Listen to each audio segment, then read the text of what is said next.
Hello everyone! In this video, we'll be going over the different ways Python can interpret a dataset. We'll go over the default input, strings, objects, and numbers, and see how our choice of data type affects the values we'll be using.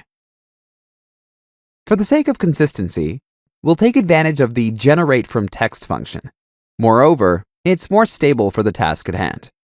We'll start by importing a CSV file titled Lending Company from L to T, which indicates this is the dataset about the lending company that contains all columns from loan ID to total price. Hence the letters LT. As you can see in a text editor, this file uses commas as delimiters. Of course, you should also make sure to name your variables accordingly. We also want to examine the results of our actions, so we'll be displaying the imported values right away. We do this by simply calling the variable storing the data, lending company, LT. We see a mix of NaNs and numbers followed by E plus, and then more numbers. It's important to know that we have different ways of displaying these datasets. Instead of calling the variable name directly, we can rely on the print function to display the output. To use it, simply type print and place the variable name in parentheses. Since it gets rid of the array description on the screen, the dataset looks neater and more coherent. Either approach is equally appropriate, but we'll stick with printing out the values for the remainder of the lecture, mainly because it looks more organized. Do you recall that NaN stands for not a number? Well, considering the fact that we're currently working with NumPy, this means that the entire first row and some of the columns in the middle are full of non-numeric data. Additionally, the E we see after each number is just part of the scientific notation Python uses here. Simply put, the actual value is whatever number we have before the E times 10 to the power of the value after it. For example, the plus 04 in the last column suggests that we need to multiply the number by 10 to the power of 4, which is 10,000. Hence, the actual inputs from the last column are in the realm of 15,000s and 16,000s. Okay, it appears then that the default input assumes decimal numbers for the entire dataset and uses scientific notation to express integers that way. So, what other options do we have?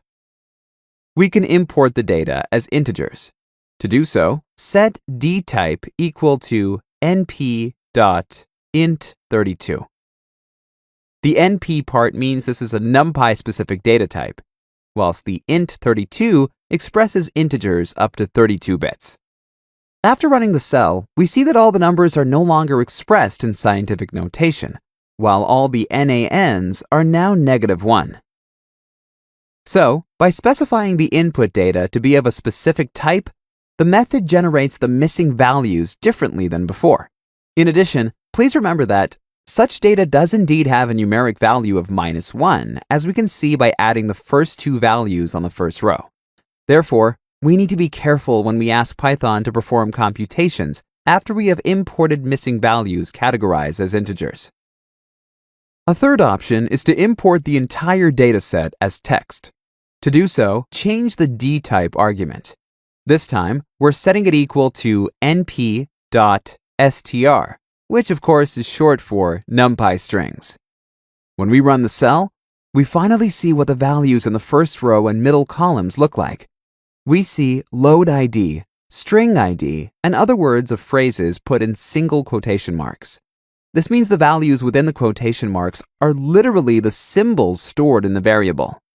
Therefore, the 1043 we see on the screen isn't actually the number, but rather the symbols for 1, 0, 4, and 3 in that order. That means we cannot add the values up or do other mathematical operations. This is also why, at a glance, it looks like the first and last columns both contain numbers but store them in different formats, one being integers and the other one decimals. Instead, they are both columns containing strings. However, the different elements within the array can still be sorted, cut, and formatted the same way we do for any other string variables.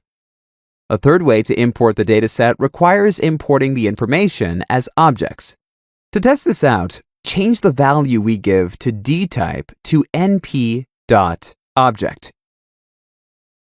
After running the cell, we see that the output is very similar to the one we had for strings. However, there are these additional b's in front of every element. They signal that the data inside is not just plain text, but rather a Python object. So, we can't freely manipulate the values as if they were of the string data type or execute calculations as if they were numbers. However, the option to import them as objects exists for better compatibility with older versions of the Pandas package. After the official release of Pandas in 2020, the series no longer stores strings as objects. So we only ever need objects for backwards compatibility. Superb! Lastly, we can import the dataset as an array of multiple types. This time, though, set dtype equal to a tuple of 7 different types one after another, separated by commas.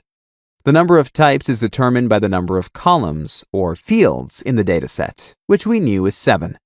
Moreover, if your tuple contained a different number of types, you can easily encounter conflict and get an error message upon execution of the cell. We set the first and last columns equal to integers, while the rest to strings. Sadly, the end result is very disappointing, because all the supposed strings are imported as either empty spaces or the values of a negative one, depending on which column they are part of. However, obtaining such an unpleasant output isn't a total shock, since arrays usually consist of a single numeric data type. That's also why we should avoid specifying various data types when working with a NumPy package. Now that we've familiarized ourselves with several different data types, it's time to learn some additional methods that can tell us more about our data. As a consequence, we'll examine the describe and info methods next time. Thanks for watching.